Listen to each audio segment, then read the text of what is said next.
Guys, is Molson Coors stock cheap enough here where it is a decent investment going forward, or does it have more room to go down? Now, the last few years, all the beer, wine, and spirit stocks have been doing really bad for probably two reasons. One reason they say is that a lot of younger people are switching partially to cannabis type products, so they don't drink as much liquor or hard liquor or wine or beer. The other reason that some analysts are saying is that the people who are taking these Ozempic type injections have less desire to drink alcohol and eat sweets and things like that. But at some point, a stock gets cheap enough where it becomes a value. So I want to look at TAP stock, Molson Coors, and compare it to its competitors and see how cheap it is and how it is compared to its peers. So let's take a look. So this is Molson Coors stock, symbol TAP. This is a monthly chart, this is a weekly chart, and this is a daily chart.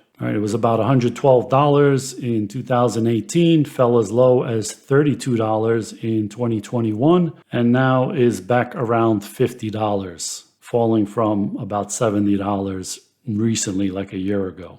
All right, in a weekly chart, it already looks like it has found a bottom for now. It looks to be turning up, daily chart as well. This is their quarterly earnings. You see they have been dropping for the last year or so. But let's look at some competitors. So here is BUD stock, Anheuser-Busch. And even though their stock sold off in the Bud Light boycott, even their stock has turned around from a low of like $46 to about $70 now. So people usually have a short memory and things are usually overdone to the downside.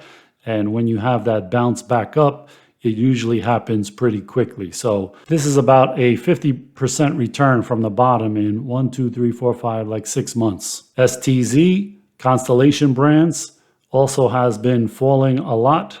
The monthly chart looks like it's trying to find a bottom. The weekly chart looks like it might have found a bottom, and the daily chart looks like it's just about going to go above VWAP here. So all of these stocks look like they are done falling and maybe looking for a turnaround. Diageo is one of the worst, from 223 down to 99, and is just barely starting to turn up a little bit. And then you got Brown-Forman, the maker of Jack Daniels, also has taken a huge hit from 80 to like $25.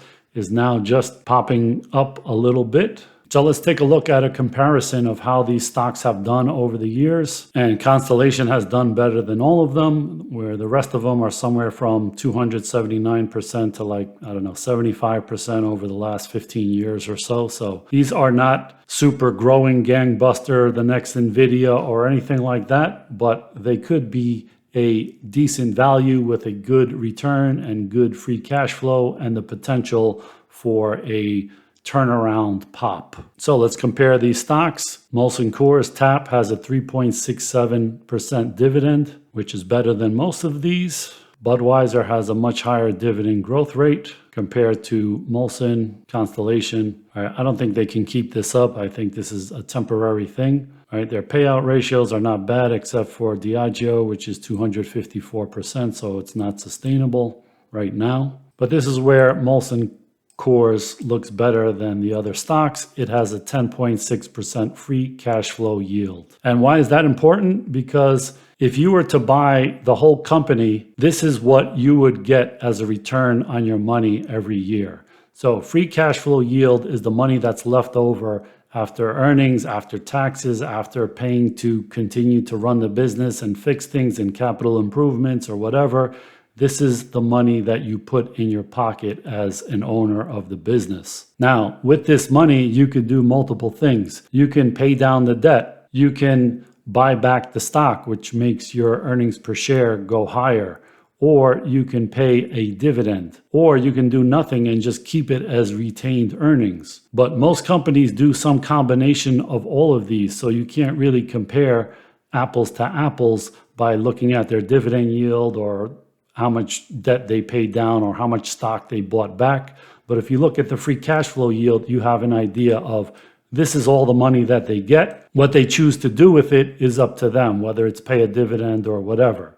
So comparing apples to apples, this has a much higher free cash flow yield than Constellation or Diageo or Brown-Forman, all right? And their forward PE is only 8.5, which is like half the forward PE of these other ones, except for Constellation, all right? Profit margin-wise, their net profit margin is 9%, not bad. Budweiser is better. Constellation is losing money right now. Diageo is almost double, and Brown-Forman has 21% profit margin. As for debt, their debt to free cash flow is only like 6, which is pretty good, but all the other ones are also pretty good as well. So it looks like all of these alcohol stocks may be turning a corner here, or at least stop falling from here.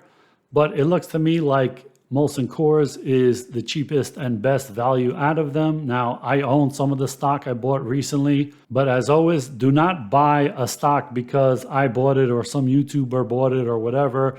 Buy it for your own reasons. Take my video with a grain of salt, do your own research, and buy the stock if it's right for you. Don't buy it if it's not right for you. Now, by the time you're watching this video, I may have bought more Molson Coors stock, or I may have sold some, or I may have sold all of it and be out of the stock completely. So do not buy or sell something based on what somebody else is doing. Everybody has a different situation and reason for what they are doing. So I don't think Molson Coors is going back to 100 anytime soon, but I would be happy if it went to 60 within 6 months or so, something like that, a 20% gain. That's definitely possible, as well as with some of the other stocks, but I like Molson just because it is a better valuation right now. Now, the reason for alcohol sales being down because of maybe Ozempic and cannabis could definitely be true, and that trend could continue. However, I don't think these alcohol makers are going out of business anytime soon. So it seems to me a fair price to get into Molson Coors at these levels.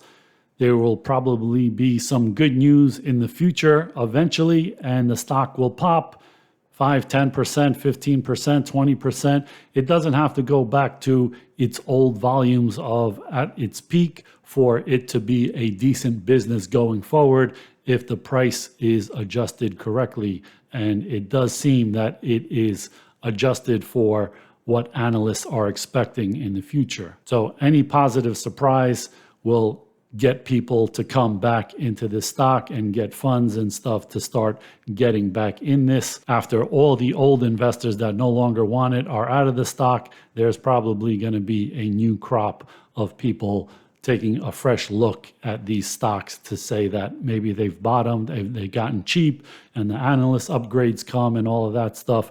You want to be in before that stuff happens. Again, this is not financial advice. Do your own due diligence and make your own decisions because it is your money, not mine. Guys, let me know if you think Molson Coors is a good buy here and it's better than the other alcohol stocks or not, and let me know why. Thanks for watching, guys.